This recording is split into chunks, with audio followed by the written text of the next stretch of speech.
Sementara di Nusantara tengah berlangsung gejolak dengan hadirnya Portugis yang berpusat di Malaka.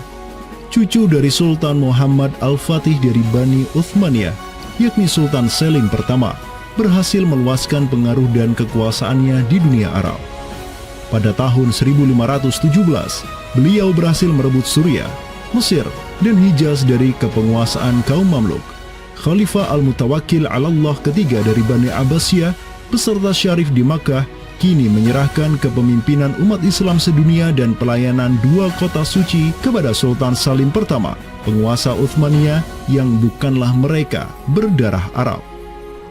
Perlu dicatat bahwa penjelasan tentang Al-A'immatu fi Quraisyin itu, kalau kita merujuk kepada kitab Ar-Rawdah, Rawdatul Thalibin wa Umdatul Muftin, memang ada hal yang menarik di sini. Di satu sisi ada mengatakan bahwa syarat khalifah itu harus Quraisy. Tetapi Imam Nawawi sepakat ketika katakanlah dari Quraisy tidak ada, terus diambilkan dari mana? Maka kemudian disebutkan di situ ya di luar Quraisy, bisa dari bani ini, itu yang disebutkan di dalam kitab Allah. Karena itu sebenarnya syarat al-a'immah fi Quraisyin itu bukan syarat yang wajib, tetapi difahami di sini berdasarkan penjelasan yang diantaranya disebutkan dalam kitab Allah tadi, itu adalah merupakan syurut afdaliyah. Maka semenjak tahun 1517, kepemimpinan khilafah beralih ke Bani Uthmaniyah. Selim pertama dan anak keturunannya kini didapuk sebagai Khalifatul Muslimin, Amirul Mukminin, Khadimul Haramain, Al-Ghazi fil Barraini wal Bahraini, Zilullah fil Alam, Padisyah wa Khilafat Penah.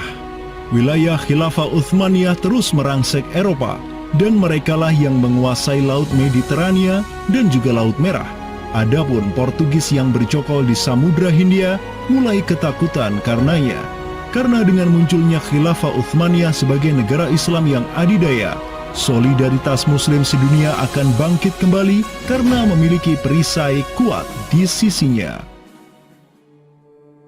Ini erat kaitannya dengan hubungan dengan negeri kita, karena keimanan yang kemudian merekatkan ya dengan semangat akidah Islamiyah, semangat ukhuwah Islamiyah, menjadikan umat muslim yang ada di Timur Tengah dengan umat muslim yang ada di Nusantara Indonesia itu terjalin hubungan yang sangat erat. Karena kita tahu bahwa ada ayat Allah Subhanahu wa ta'ala yang menyatakan innamal mu'minuna ikhwah. Sesungguhnya orang-orang beriman itu adalah saudara. Ketika ada saudara mukmin yang terzalimi, maka saudara mukmin yang lain itu punya kewajiban untuk membela. Demikian pula ketika muslimin Nusantara itu terzalimi dengan adanya penjajahan, dengan adanya imperialisme yang dilangsungkan oleh orang-orang kafir penjajah, baik itu oleh Portugis, Spanyol, Inggris, Prancis ataupun Belanda ya. Maka kemudian muslim yang ada di Timur Tengah yang pada waktu itu masih memiliki kepemimpinan yang tunggal untuk seluruh dunia, yaitu khalifah, itu juga turut ya memperhatikan, turut mendukung, turut memperjuangkan pembebasan ataupun kemerdekaan bagi bangsa muslim Nusantara. Kenapa? Ini semangat jihad di antara kaum muslim yang dihubungkan dengan semangat keimanan atau akidah Islamiyah tadi. Kenapa? Yang namanya mukmin itu adalah kal jasadil wahid, ya, satu tubuh. Ketika bagian tubuh yang lain itu teraniaya, maka tubuh yang lain pun punya kewajiban untuk membelanya ataupun juga ikut merasakan penderitaan yang dialami oleh bagian tubuh kaum muslim yang lain.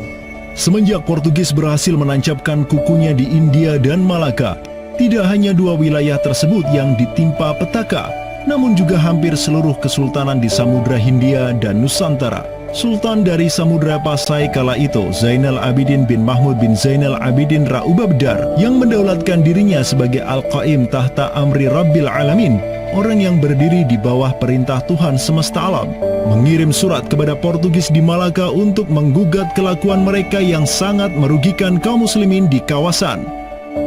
Namun apalah daya, Sultan Zainal Abidin yang ini kemudian dikenal sebagai penguasa terakhir Pasai, karena setelah ia wafat pada tahun 1517, bala tentara Portugis datang ke Pasai dan menaklukkan Kesultanan Islam pertama di Nusantara itu dengan penuh tipu daya. Tak hanya Pasai yang berhasil ditiadakan, Portugis juga mampu menahan serangan pasukan Islam dari Demak sampai Sultannya Patiunus bin Raden Patah syahid di Lumat Muntahan Meriam Portugis pada tahun 1521. Dengan diplomasinya yang culas, Portugis juga menjalin kerjasama dengan kerajaan Pajajaran di Jawa Barat pada tahun 1522. 2 tahun berikutnya, kota Blambangan, Panarukan, dan Kediri yang masih menjadi basis kekuatan Hindu di Jawa menawarkan kerjasama dengan Portugis. Maka, Portugis banyak sekali mendapat aliansi sesama kafir yang berada di berbagai wilayah di Nusantara untuk bersatu padu menghantam kekuatan politik Islam yang baru tumbuh di Pulau Jawa. Bahkan di Maluku pun Portugis berhasil menancapkan kuasanya semenjak tahun 1536. Berkaca pada kelakuan Portugis yang memerangi umat Islam di Samudra Hindia dan Nusantara, Sultan Sulaiman Al-Qanuni, sang Khalifah Uthmaniyah yang berkuasa sejak tahun 1520, menyatakan peperangan terbuka kepada penguasa Portugis yang berkedudukan di Lisbon, Dom Sebastião.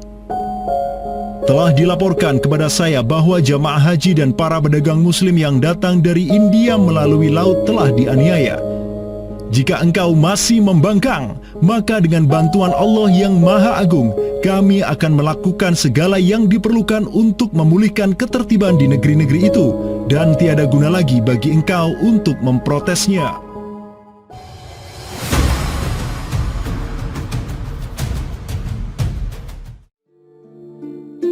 Penjaga kedaulatan Islam di Sumatera yang harum selama ratusan tahun, Samudra Pasai, kini sudah sirna di bawah kungkungan Portugis.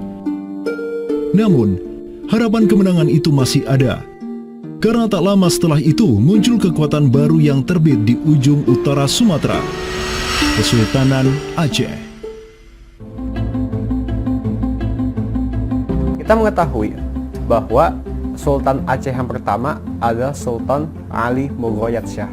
Ya, beliau wafat tahun 1530. Dan ini merupakan masa yang bersamaan dengan Sultan Sulaiman Al-Qanuni dari Khilafah Utsmaniyah. Prestasi Sultan Ali Mughayat Shah telah dicatat dengan tinta emas sejarah. Kegemilangan Sultan Aceh pertama itulah yang direkam Syekh Ahmad Zainuddin Asy-Syafi'i Al-Malibari, yang merupakan murid dari ulama tersohor Ibnu Hajar Al-Haytami. Dalam kitabnya Tuhfatul Mujahidin fi Ba'di Akhbaril Burtukaliyin, Syekh Zainuddin Asy-Syafi'i menulis, dan mereka, orang-orang Portugis, semoga Allah mengalahkan mereka, mendatangkan berbagai barang dari negeri-negeri yang jauh. Mereka menjadi ramai dan bertambah banyak di kawasan. Para penguasa berbagai pelabuhan menuruti kehendak mereka sehingga mereka sepenuhnya menguasai pelabuhan-pelabuhan tersebut. Pelayaran hanya dapat dilakukan dengan jaminan keamanan dari mereka. Perdagangan dan kapal-kapal mereka bertambah banyak, dan sebaliknya, perdagangan muslimin di luar kapal-kapal dan benteng-benteng yang mereka bangun makin merosot. Tiada seorang pun yang dapat merebut kota-kota pelabuhan itu selain Sultan yang mujahid, Ali Al-Asy. Semoga Allah menerangkan kuburnya. Karena Sultan Ali Al-Asy lah yang telah membuka Sumatera dan menjadikannya Darul Islam. Semoga Allah membalas kebaikannya untuk kaum muslim dengan sebaik-baik balasan. Kalau kita perhatikan makam Sultan Ali Mughayat Shah, di situ ada kalimat menarik yang terpampang di inskripsi makamnya. Al-Ghazi fil barri wal bahri yansuruhullah. Ya, bahwasanya Sultan Ali Mughayat Shah itu juga dikenal sebagai Al-Ghazi, ya, petarung fil barri wal bahri, di darat dan di laut, yansuruhullah,